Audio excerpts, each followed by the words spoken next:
What if I told you that on June 9th, 2024, a 50-year deal quietly expired? A deal that made the dollar the world's most powerful currency. A deal that funded American prosperity for half a century. In the last 600 years, every reserve currency has collapsed after 94 years. The dollar's 80th birthday was in 2024.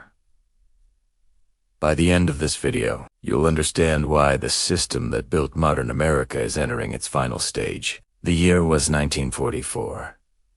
Bretton Woods. 44 nations gathered to rebuild a shattered world. The agreement was simple.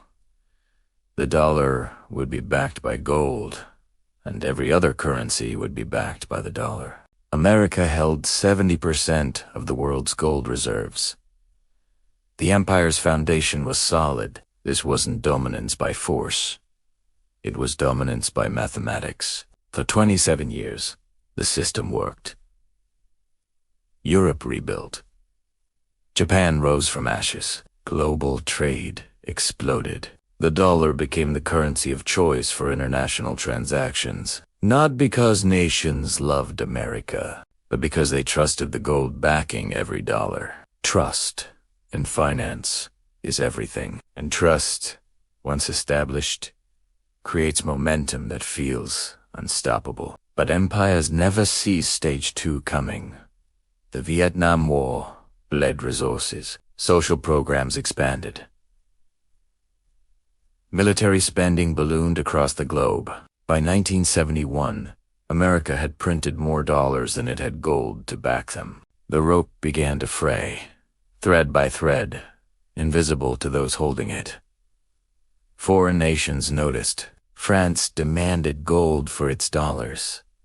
Others followed. On August 15, 1971, President Nixon made an announcement.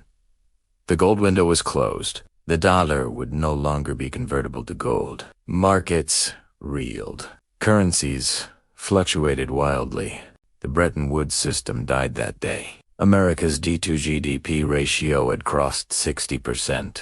The empire had overextended. But what the government didn't tell you was that the warning signs were already flashing red. The system needed a new anchor. Something to keep the dollar relevant without gold. Something the world needed more than gold itself. That something was oil. In 1973, the oil crisis struck. OPEC cut production. Gas lines stretched 4 miles.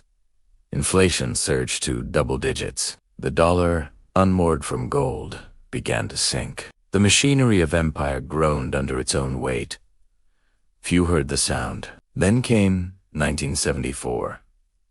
Secretary of State Henry Kissinger traveled to Saudi Arabia. The deal he struck changed everything. Saudi Arabia would sell oil exclusively in dollars. In return, America would provide military protection and weapons. Other OPEC nations followed. The petrodollar system was born. Suddenly, every nation needed dollars to buy oil. Oil demand was inelastic. Countries couldn't function without it. The dollar regained its reserve status, not through gold, but through the world's most essential commodity. The cracks appeared. Experts denied them. The public believed. Oil consumption grew from 60 million barrels per day in 1974 to 100 million by 2020. Every barrel purchased in dollars. Every transaction reinforced dollar dominance. The system seemed eternal. But systems built on deals between nations are only as strong as those nations' interests. Central bankers became architects of perpetual growth.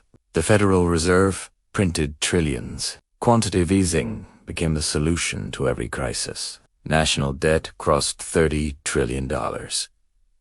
They claimed everything was under control. They said inflation was transitory. They promised soft landings. Compare 1929 to 2024. Then, speculation ran wild. Debt levels soared. Experts proclaimed a new era. Now, speculation runs wild. Debt levels soar. Experts proclaim a new era. The pattern is identical. Those who hold the other end of the rope can feel it fraying. Those funding the machine with their labor see prices rise while wages stagnate. China began settling oil trades in yuan. Russia accepted rubles and gold. India negotiated rupee payments. The BRICS nations formed alternative payment systems. Saudi Arabia opened discussions with multiple currencies. The exclusive Petrodollar arrangement began to crack, yet officials denied the significance. Markets ignored the implications. Stage 5 is where the illusion shatters, and we're closer than you think. June 9th, 2024. The 50-year Petrodollar agreement between the United States and Saudi Arabia expired. No renewal was announced. No fanfare. No headlines in major networks. Just silence. And this is where we are today. Your paycheck buys less. Your savings lose value while you sleep. Your children inherit a system designed to fail them. The numbers don't lie. Real wages have stagnated for decades when adjusted for actual inflation. Housing costs have tripled. Education expenses have quadrupled. Healthcare has become unaffordable. The markets bled. Banks trembled. Trust eroded. 3 regional banks collapsed in 2023. The Federal Reserve's balance sheet ballooned to $8 trillion.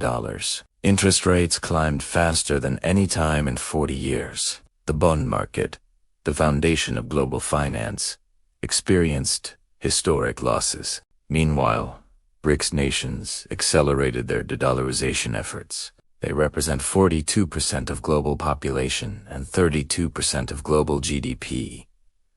They're building alternative infrastructure, digital payment systems, commodity exchanges that don't require dollars. The architecture of a post-dollar world is being constructed while most Americans scroll through social media, where the real wealth transfer happens. This isn't fear-mongering.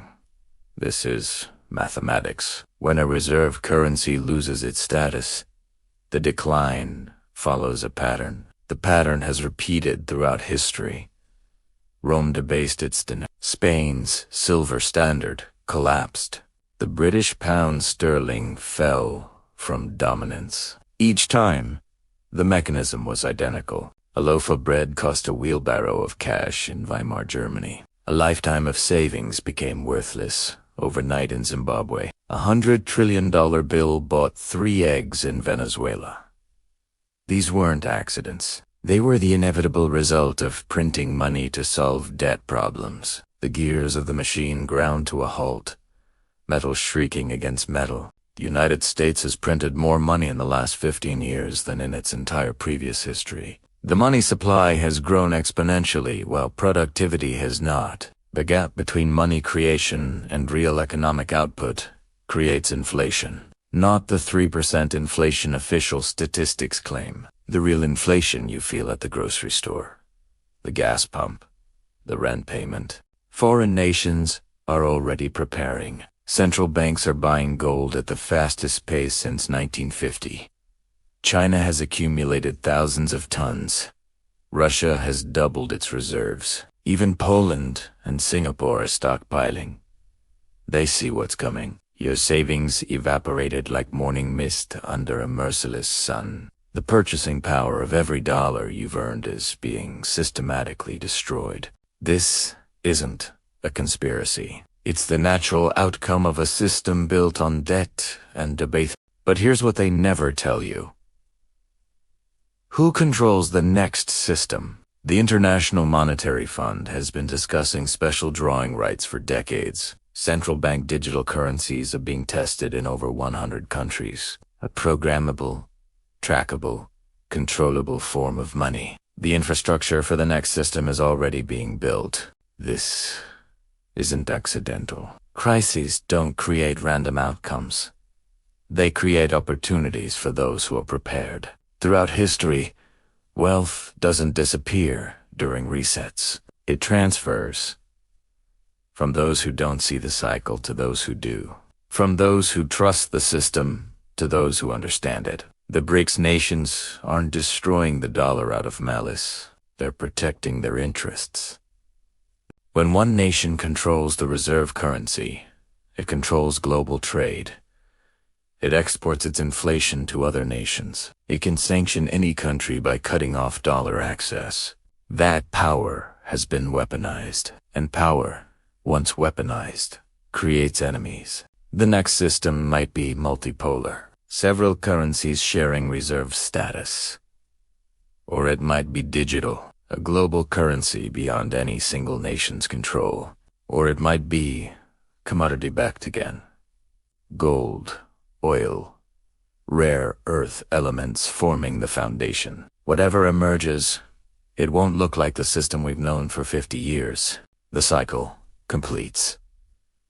But those who understand it are the ones who survive. In 90 seconds, I'll show you what history teaches. But surviving stage 7. History shows us a pattern. Those who diversified survived. Those who held only cash did not. During the collapse of the British pound's reserve status, wealth transferred from those in paper sterling to those in tangible assets. During the fall of the Spanish silver standard, merchants who held real goods maintained their wealth. During every reset, the same principle held. Knowledge is the first defense. Understanding the cycle means you won't be caught by surprise. The second defense is diversification. Not putting all resources in a single system that's showing every sign of stage 6. The third defense is skills. In every economic reset, those with valuable abilities rebuild faster. This doesn't mean abandoning the system entirely. It means acknowledging reality. The petrodollar system brought unprecedented prosperity. It funded the greatest economic expansion in history. But all systems, no matter how successful, reach their end. Recognizing that end approaching isn't pessimism. It's pragmatism. The next decade will be volatile. Currencies will fluctuate. Markets will gyrate. Policymakers will try every tool to maintain the current order. Some attempts will succeed temporarily. Others will fail spectacularly. The transition won't be smooth. Transitions never are. But here's the truth they won't tell you on the evening news. Every crisis creates opportunities. Every reset redistributes wealth.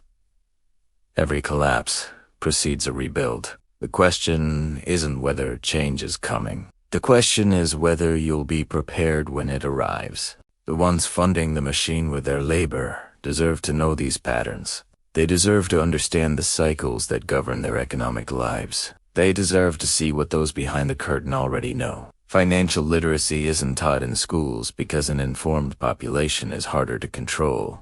You've now seen all 7 stages. You understand where we are in the cycle. You know what history teaches about what comes next. This knowledge gives you something most people don't have.